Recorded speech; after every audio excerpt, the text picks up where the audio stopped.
हाँ जी students, welcome back. Chapter 2 हम शुरू कर रहे हैं यहाँ पे चैप्टर 2 के सॉल्यूशंस। और पहला क्वेश्चन हम देख रहे हैं। Okay, so which of the following is not related with principle of remuneration of employees. यहाँ पे इनमें से कौन सा रिलेटेड नहीं है? आंसर है सी। ठीक है ना, कंजीनियल एटमॉस्फेयर रिलेटेड है, फेयर कॉम्पनसेशन रिलेटेड है, reasonable standard of living related है, लेकिन ये रिलेटेड नहीं है। तो हमने इसको मार्क कर लिया है। अब नेक्स्ट क्वेश्चन देख लेते हैं। Let's come to question number 2। तो क्वेश्चन नंबर 2 की जब हम बात करते हैं तो the dash lines of authority from the highest to lowest dash are known as scalar chain. तो फॉर्मल लाइंस ऑफ अथॉरिटी हैं हाईएस्ट टू लोएस्ट रैंक से। ठीक है ना, तो हमारा जो आंसर है वो 2 का डी होगा। ठीक है, 2 का डी हो गया, राइट। ये हो गया 2 का डी। देख लिया आपने? ओके, अब हम आगे बढ़ जाएंगे।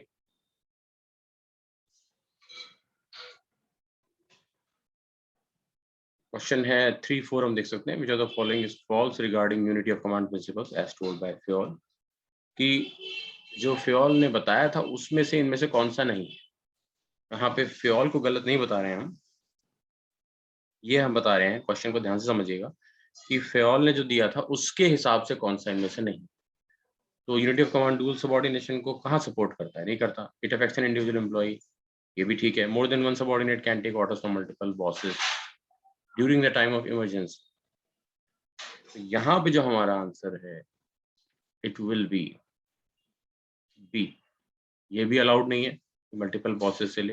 यही बोल रहे हैं कि एक बॉस से ले सकता है, ज्यादा से ज्यादा गैंग प्लैंक का प्रोविजन है, या डायरेक्ट बॉस पे जंप करके पहुंच सकता है। ठीक है, क्वेश्चन नंबर 4 की बात करते हैं। इसका आंसर है what happens if principle unity of command is violated. Discipline danger में होता है और ऑर्डर जो आपका अथॉरिटी ऑफ अंडर वीकन हो जाती है, अंडरमाइन हो जाती है। इसके अलावा 2 चीजें और होती हैं, ऑर्डर भी डिस्टर्ब हो जाता है और स्टेबिलिटी भी जो होती है वो थ्रेटेंड हो जाती है। तो यहाँ पे ऑर्डर डिस्टर्ब होना चाहिए था और स्टेबिलिटी थ्रेटेंड होनी चाहिए थी।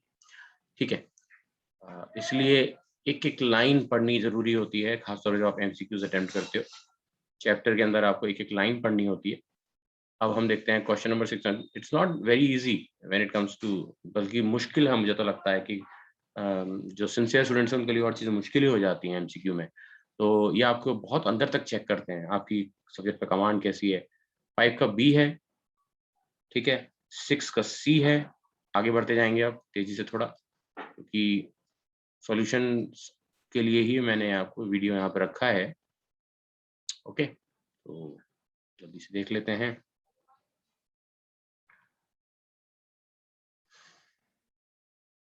सेवंथ यहाँ पर which of the following is not related to principle of equity. ठीक है, इनमें से कौन सा इक्विटी के प्रिंसिपल से रिलेटेड नहीं है? तो काइंडलीनेस एंड जस्टिस है, फेयरनेस है। थर्ड वाला ठीक नहीं है। तो 1, 2 हैं, is not related is only 3। क्योंकि देखो उसने बोला है अगर जैसे मान लो कि कोई अगर अच्छी तरीके से नहीं करता है तो हम, इसका मतलब ये नहीं कि हम लीनियंट रहें उसके लिए। ठीक है, कैन यूज, वहां पर हम स्ट्रिक्टनेस दिखा सकते हैं, ये बात बोली गई है।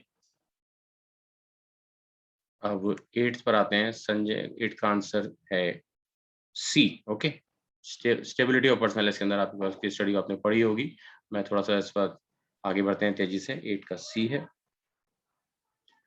उसके बाद हम आ जाते हैं 9 के ऊपर।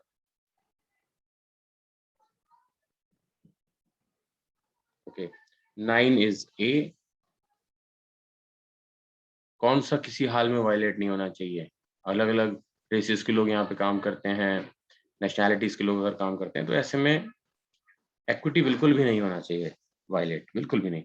10th का बी है, people and materials must be in suitable places at appropriate time for maximum efficiency. ठीक है, ये जरा ध्यान रखिएगा। इस तरह के क्वेश्चन के अंदर ब्लैंक्स अगर आते हैं तो आपके गलत ना हो, क्योंकि ये बेसिकली गलत क्यों हो जाते हैं हमारे, उसका रीजन ये होता है कि हम थियोरी जब पढ़ते हैं तो उसके अंदर छोटा छोटा जो लाइंस होती हैं, कहते हैं ना रीडिंग इन बिटवीन लाइंस, तो वो हमारी अप्रोच होनी चाहिए। And then if that is our approach then no issues, फिर कोई प्रॉब्लम आपको नहीं आएगी। 11th पे आ जाते हैं ए। ठीक है, which type of cost increases in case of violation principles of stability of personal, ये आप देख लेना, ये हो जाएगा 11th का। आगे बढ़ते हैं।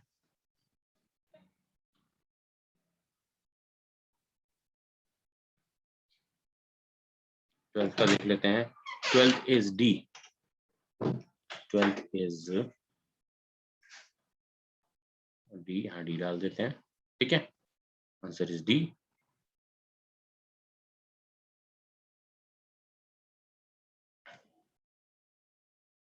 थर्टीन पर हम आते हैं। 13 का which principle of Fayol, unity of direction आ जाएगा यहाँ,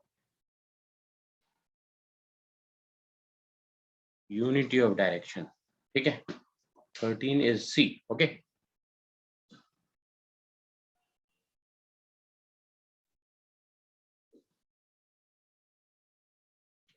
फोर्टीन पर आते हैं।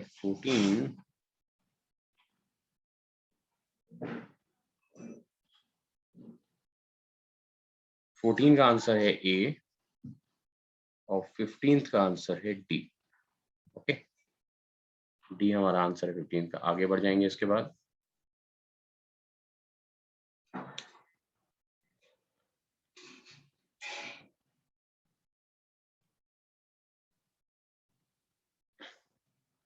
सिक्सटींथ का आंसर है बी,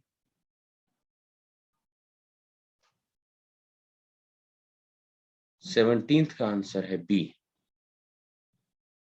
ठीक है जी, 17 का आंसर है B, okay.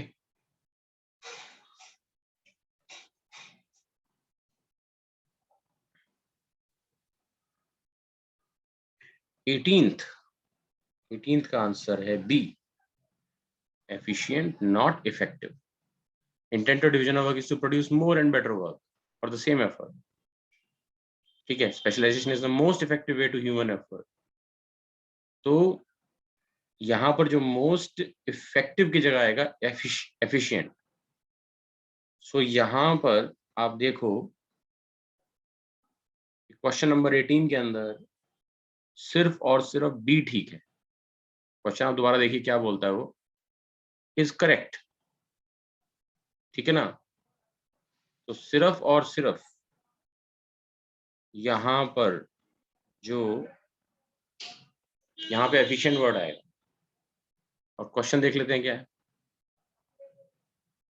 Which of the following statements regarding Fayol's principle of division of work,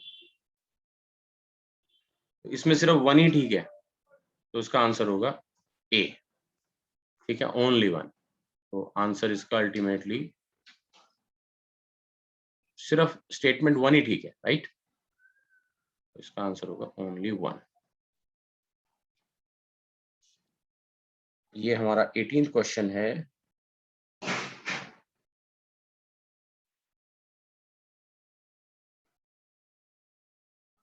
efficient आएगा यहाँ पे, इफेक्टिव नहीं आएगा।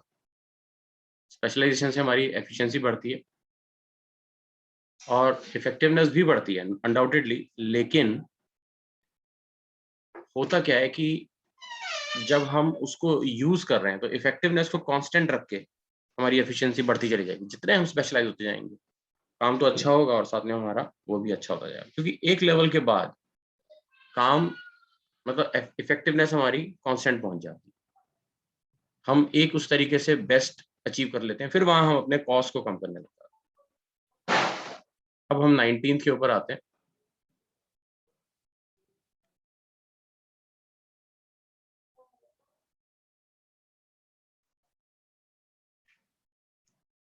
नाइनटीन का सी है, the principle of division of work is applied to which kind of work, technical भी और managerial भी।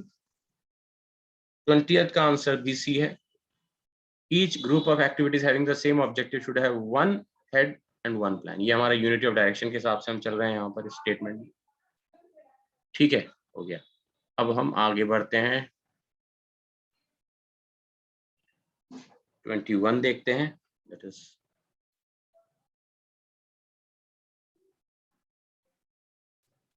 आप इन क्वेश्चंस को जब अटेम्प्ट करिएगा तो आप अपना पहले अटेम्प्ट कर लीजिएगा, उसके बाद यहाँ सॉल्यूशंस के लिए आइएगा टेस्ट लाइक एनवायरनमेंट क्रिएट करके, तब बहुत आपको इससे फायदा होगा। आपको अपना टाइम भी आप बचा पा रहे हैं कि नहीं, सही समय में कर पा रहे हैं कि नहीं कर पा रहे।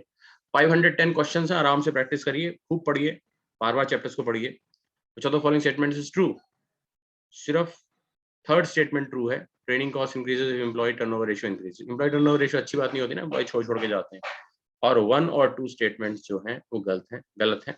Unity of direction affects an individual employee. No, it affects the overall organization, whole organization. Scalar chain prevents overlapping of activities. ये चीज की जगह अगर आप देखो तो unity of direction overlapping of activities करता है, ठीक है।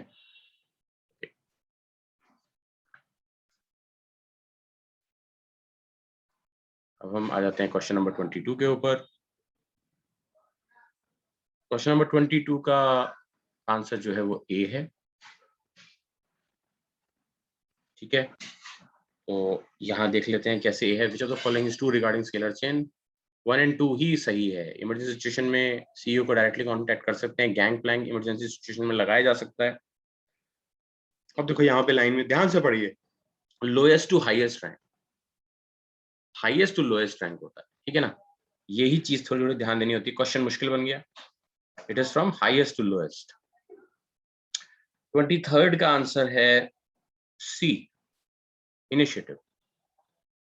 There is a culture of promoting employees to take first step is self motivation। आ गया ना, ये इनिशिएटिव ही है। यहाँ पे जो लाइन आई है, first step is self motivation, initiative ही है। ओके, अब आगे बढ़ जाते हैं। 24 और 25 देख लेते हैं।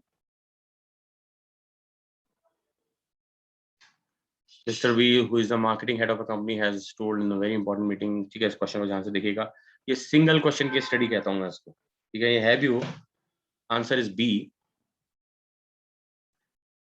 promotion of teamwork as their organizational size is increasing। तो spirit the corps are। और earlier authority and responsibility meant empowerment of managers, but now it means empowerment of employees। Yes, with changing times this has happened। और ये भी ठीक है, this change has come due to the emergence of flat organization structure। तो ये बहुत ज्यादा, मैं इसको बोलूंगा एक बहुत अच्छा क्वेश्चन है, ठीक है। ये बहुत अच्छा क्वेश्चन है और इसको आसान नहीं होगा अटेम्प्ट करना। ये बहुत, जो बच्चा सीरियस है वो इसको सही कर पाएगा, या जिसने इस चैप्टर को, बच्चा चाहे नॉन सीरियस हो लेकिन इस चैप्टर को जिसने बहुत होल हार्टेडली पढ़ा है, मतलब इस चैप्टर को पढ़ने में उसने सीरियसनेस दिखाई है, तो ये सॉल्व होगा। तो both assertion and reason are true and reason is the correct explanation of the assertion, ठीक है। तो अभी ये पार्ट 1 हम खत्म करते हैं। अब पार्ट 2 में मैं आपको इसके आगे क्वेश्चंस के आंसर्स देता हूँ। ओके, फिर आप अपने को दोबारा से इस तरीके से ब्रेक दे दे के आप सॉल्व करो।